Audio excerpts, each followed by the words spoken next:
Twitter, what is up, everybody? Ooh, I can tell my allergies have been bothering me. Look at my eyes.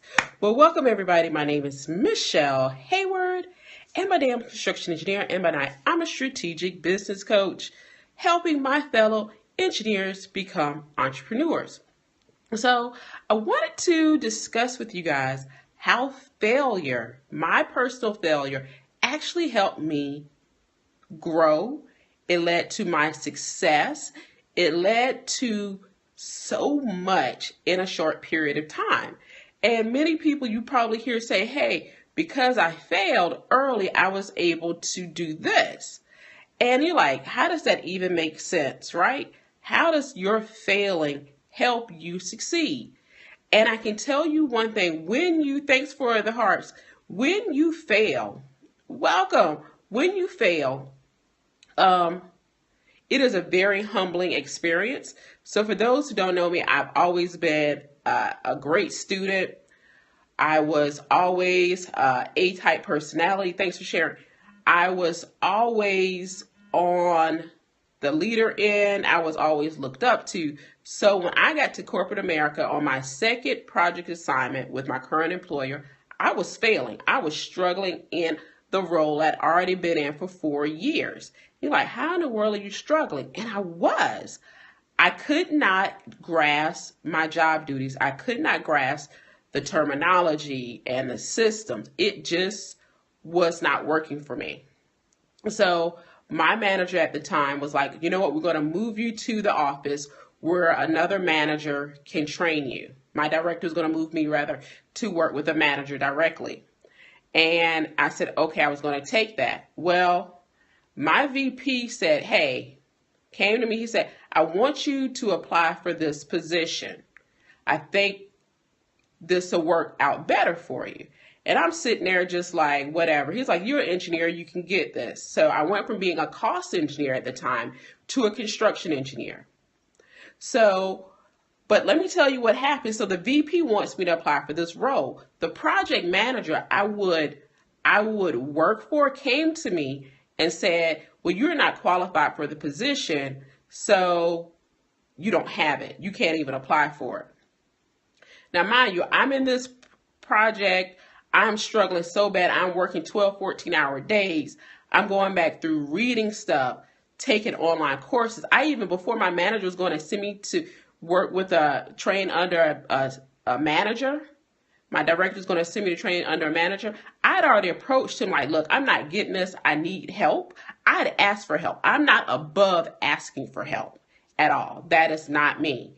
So I'd already asked for help. So when he finally was like in agreement that he was going to get me help, I was more than happy to accept it. So although I'd always been very good at doing stuff, a very good student, I was also smart enough to know not to be the smartest person in the room and always ask for help when I needed it. So now I was getting the help, and hey, Carlotta, and the VP at the time who was over the project was who I started looking at leadership, because what he knew was he didn't know me that well, but what he seen was I had to have been doing something well. The feedback he was getting from project managers, construction managers, engineering managers from our previous project were so great about me. Welcome. So he was really confused. He was like, something's not meshing up. So he wanted me to take this construction engineering role. The project manager did not. Well, I'm a construction engineer, so guess who won? So what I learned from this, first let me tell you what I learned from this VP was leadership. Under his leadership, he looks at his people, he looks at his team, and he can find out what they're really good at that they may not realize, while at the same time not making them feel bad about it, empowering them to grow, learn, and expand. And that is truly not only a gift, but it takes work to be able to do that. And he talks about how shy he was and how he learned leadership by being in the Army, going to Vietnam, and he goes through all of that, and he tells stories. How he teaches is through story. So I get in the role, and it's okay. I'm learning stuff. I'm reading stuff. I can go to other engineers, other guys who are construction engineers, to learn from them. I can go online and learn stuff. It was really a learning experience. But at this point, I'm still in the client's office. We're not under construction. When construction starts, every day is a different day.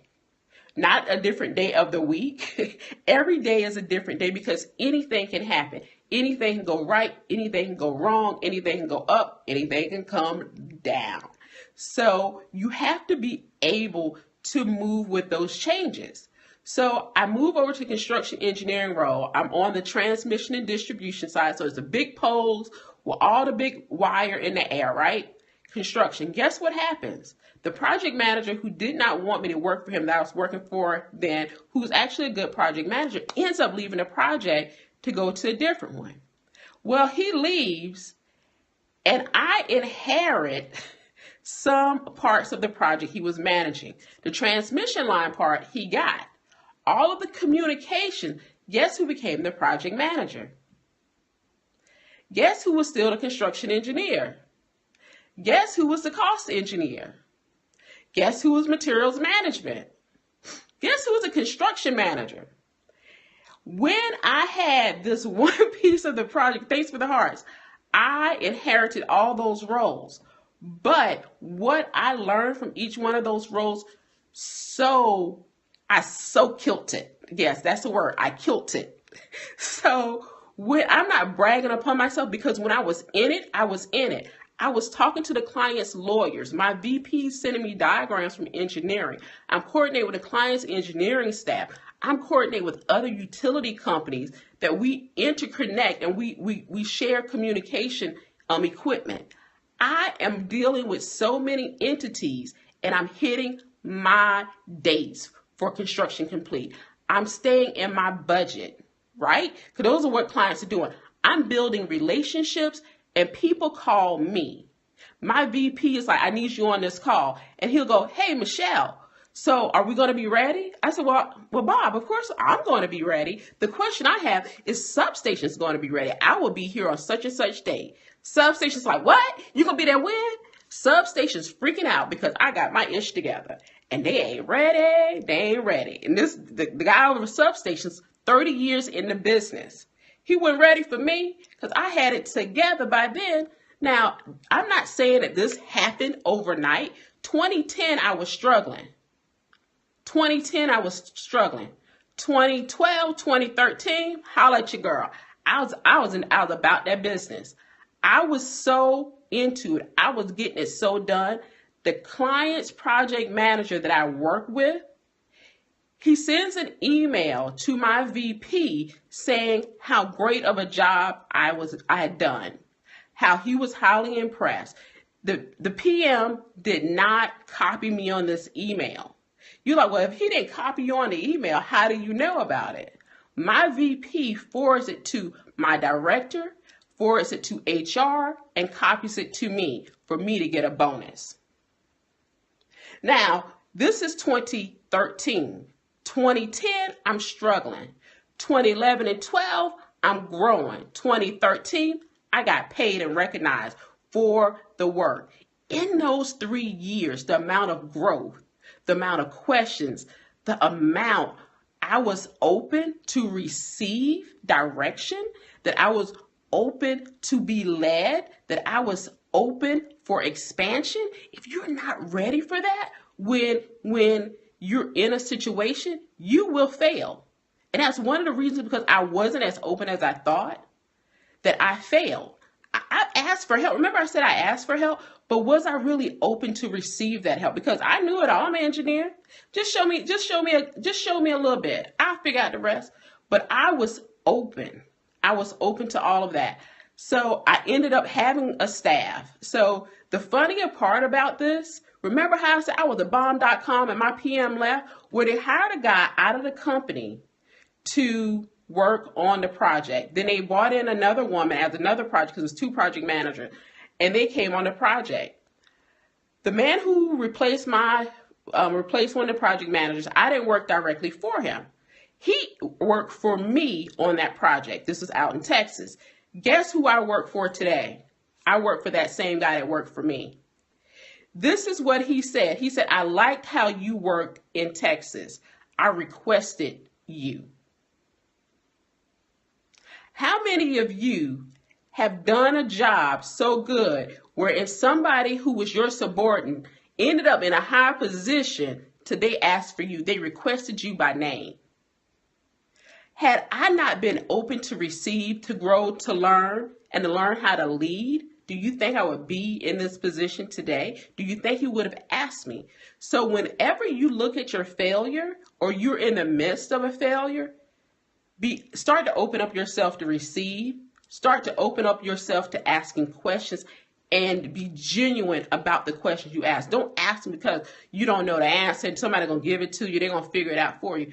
Ask because you're going to put in that work. And I was willing to put in that work. I was willing to seek that help.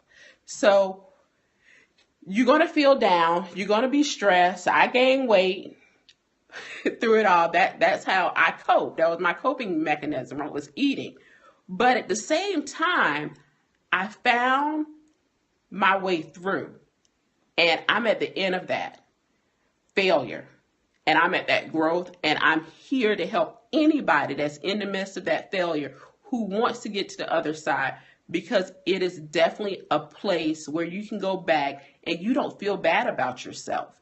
You actually feel empowered about yourself. You actually feel happy to, you know what you say? It's sort of looking at your baby pictures or old video, right? When you were a baby or you were in high school or something, like, oh my God, I can't believe I was that silly, that crazy, that immature. Look how far I've come. I can do that now. And I can take pride in doing that. So don't feel shame in your failure. Feel empowered because you got through it and you grew through that experience. Because trust me, I'm here smiling today and I can tell you this because I've done it, I've lived it, and I'm so happy to share it with all of you. So for those of you who joined, you've hung around, let me introduce myself. My name is Michelle Hayward, and by day, of course, I'm a construction engineer, and by night, I'm a strategic business coach helping my fellow engineers become entrepreneurs. And I learned what I learned being a cost engineer, being a construction engineer, acting as a project manager, working with multiple people doing capital projects here in the United States. So I've seen the back end of how clients hire engineering firms, construction companies, and why women and minorities don't get those positions, don't get those contracts. Thank you so much. So that's why I focus. Everyone's like, but what you do can cross so many different businesses. It does. But I want to see more women and African Americans getting those contracts, more minorities. Thank you so much. So that is my scope for tonight. I got other scopes to do. I want to jump on here and just let you guys share some of myself. So I see we got a few people on. Tell me your names. Tell me where you're from. And if you scope or not. Because if you're not scoping, we need to talk. Oh, somebody left. They got scared because I wanted to know what their name was. But I'm usually on Periscope 6 days a week. I at least do short scopes, 3 minutes or less. And I really like Periscope. I really like the community. I do Facebook Live, but maybe 2 to 3 times a week. I really love Periscope and the community here. So definitely check. Definitely check for it. I can't slide my screen. Okay, Mika. Rarely. I'm down I-55 from you. I'm in Springfield right now. So you have to do more scope. I'm going to challenge you. But love scope. Yes, Heart Tribes makes you put yourself out there. And that's why I love Heart Tribes, because even in 3 minutes a day, Miko, I'm going to get you, just commit to scoping 3 minutes a day. And I know that sounds crazy, because at first you will be off in 30 seconds, 45 seconds, maybe you're up to 3 minutes, but 3 minutes a day to hit points and topics, once you get it down, you'll get so comfortable and want to be on here 13 minutes, 30 minutes. I've seen 3-hour scopes. I didn't stay on them for all 3 hours. 3 minutes a day. Give me 3 minutes a day, 3 days a week. How about that? Sort of like, you work out 3 days a week for 30 minutes. You could get on and scope about what workout you're gonna do, what you're gonna cook for dinner. Anything in pop culture. Like, is there a concert that you really want to go to in Chicago or an event? You could get on and just scope about that for 3 minutes and get back off. We can tell you about the topics. Pets, kids, relationships, a good book, TV show. Just don't show the TV show. Okay. Well, I'm fat too, but I work out anyway. If I'm gonna pay for the gym, at least I'm gonna show up to the gym. I'm just saying. I go to the gym about 5 days a week. I haven't been to Pilates all summer because I can only go to the 6:30 class and they don't have it right now. So get on, talk about what do you like to do? Do you garden? Do you like shopping? Do you organize? Do you blog? What are your hobbies? You can talk about a little bit of something. I'm gonna be doing a short scope series about goals this week. Like, what is a goal? Like today I did, what is a goal? A goal is really just a dream with a date next to it. So are you telling me you don't have goals because you don't have dreams? Your dream could have been Wonder Woman, to be Wonder Woman. And you can definitely be You're an artist and you don't have anything to scope about? You don't scope about your artwork? I've seen artists on here draw their scopes. If you sketch, I've seen some hand paint. They're painting on canvas or they're literally painting with their hands. And people are in there. You don't always have to talk to the camera. You just have to position the camera and come back and say, okay, I'm going to add this color, or I'm going to do this for texture, or why I picked this size canvas. That's all you have to do. You could get on. Good. Let me see what's in your scope profile. Well, you have 115,000 hearts, so you've been scoping. And you have over 1,000 followers. So you've been doing something right. So do you sell your artwork? Or when it's on exhibit? Okay. Definitely do that. Because you could have people that come on and looking for it. And when you do your scopes, are you using hashtags so people can find you on Twitter? And when you do your art scopes, are you pinning them to your Twitter page? Ain't no, I'm just getting around. Girl, you got to commit 3 days a week. I'm supportive. But you're an artist. You have to share that. Yes. Oh, okay. Well, start showing some of your artwork and telling the story behind it. So even if you don't have the camera on you the full time, just tell why you made that art piece and why people and what you think, how it makes you feel. Okay. Oh yeah, I have a few tribes. Good. Hey, Shanika. I think that's Shanika. Yep, I'm right. Even with that little picture. Okay. Yes. Don't just get with the tribe. Get it in action. That's all you show? Okay. That's fine. That's a good way to start. That is a good way to start. What you're familiar with, and then you can branch out how people say, look at me weird with like I have a third head because I'm an artist. They're like, you don't make any money. You're broke, aren't you? What's your day job? So, all right, Carlotta. I guess I need to get off here and it's almost 8 o'clock and get something for dinner. So, all right, ladies, thank you for hanging out with me. I will check you guys out later because I know Carlotta should be scoping if she hasn't already. Have a great night. Bye.